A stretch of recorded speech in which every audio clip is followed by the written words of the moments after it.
So, hello, welcome back to the next episode of the summary of A Force for Good by Daniel Goleman and the 14th Dalai Lama.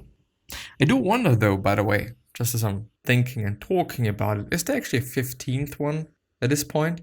I'm actually not quite sure, maybe there is. Anyway, we're gonna go ahead with summary part 5, Science and Religion Make a Great Team. So yeah, I'm just gonna read. Does it surprise you that the Dalai Lama routinely meets Nobel Prize-winning scientists discussing intricate theories with the likes of Bob Livingstone, David Bohm, I don't know, Wolf Singer and Paul Ekman? Well, it shouldn't. The Dalai Lama acknowledges the strength of both science and religion, and we should too.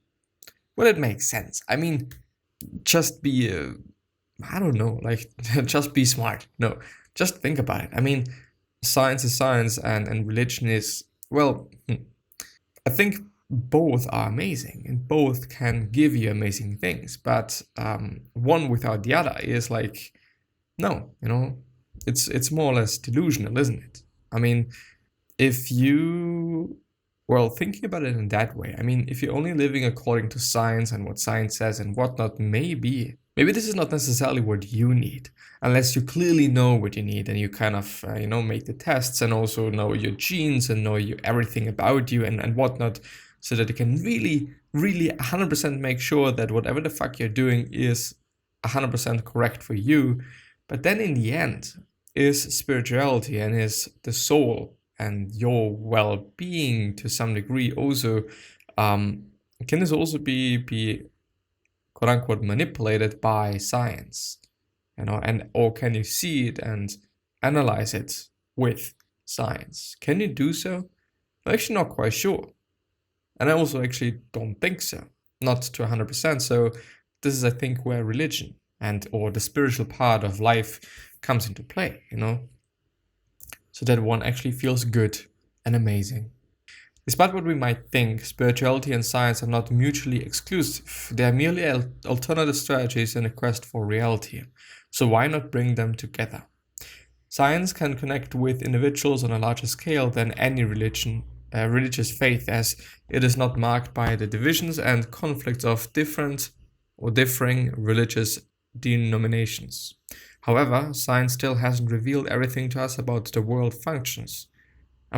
the world functions. To better understand our minds, for instance, we need to meld ancient Buddhist sources with contemporary scientific findings.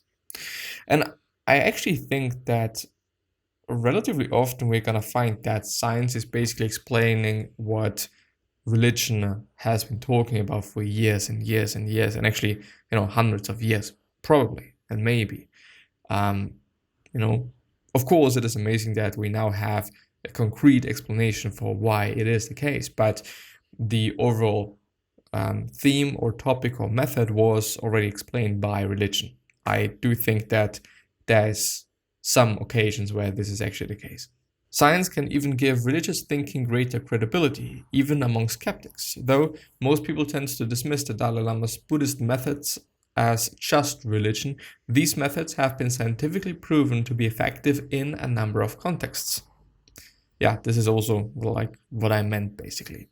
For instance, Thupten Yinpa or Thupten Yinpa, I don't know, the Dalai Lama's interpreter, developed compassion cultivating training, or CCT, a variation of classical Tibetan methods suitable for anyone. An evolution of CCT by researchers at the Center of Compassion and Altruism Research and Education at Stanford University found that it lessened people's anxiety and increased happiness, even in those suffering from acute social phobia. In patients suffering from chronic pain, the sensitivity to pain decreased after 9 weeks. The question is, to which degree? I mean, yeah, if it's kind of changed a bit, and you're not feeling like you're burning all time long, but you feel like you're, I don't know, there's a lot of stings on your body, which is not as extreme as the burning part, but it is still like, okay, hardly bearable. But yeah, anyway. This is just one example of how religion and science can come together to complement each other's strengths and support each other's weaknesses. But science and religion aren't the only facets of contemporary society that need a more compassionate and cooperative character. The economy needs them too, and urgently. Find out why in the next book summary. Summary Part 6. We need a compassionate economy that blends entrepreneurial spirit with social responsibility. Today, it's clear that capitalism is far from perfect. On the other hand, neither is socialism. Is it even possible to create an economy that doesn't result in lasting social damage? The Dalai Lama believes it is. First, it's important to recognize that most problems don't arise from the principles of an economic system. Rather, it's the lack of moral compassion on the part of the people that implement the system. Both capitalism and communism can be corrupted by selfishness and exploitation. And yeah, totally the case. I mean, we have seen it in both capitalism and communism, and I think are gonna see it in the future as well.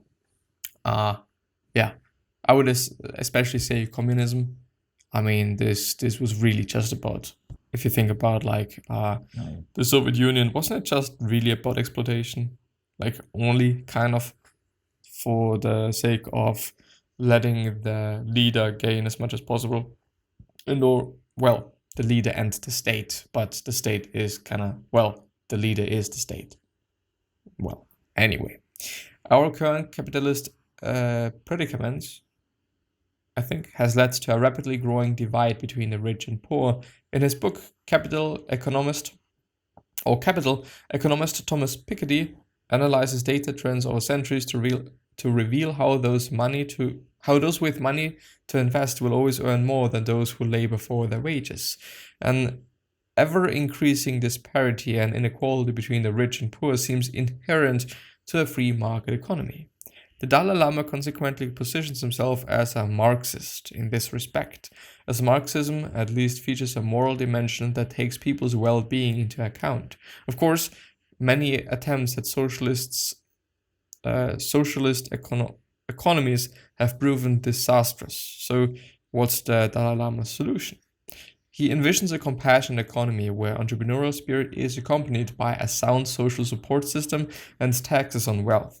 In other words, we need for-profit companies with the heart of non-profits. Such companies actually exist already. One is Prosperity Candle, which provides Iraqi or Thai Burmese refugees, Haiti earthquake victims, and about 600 underprivileged women with the opportunity to make a living by making candles.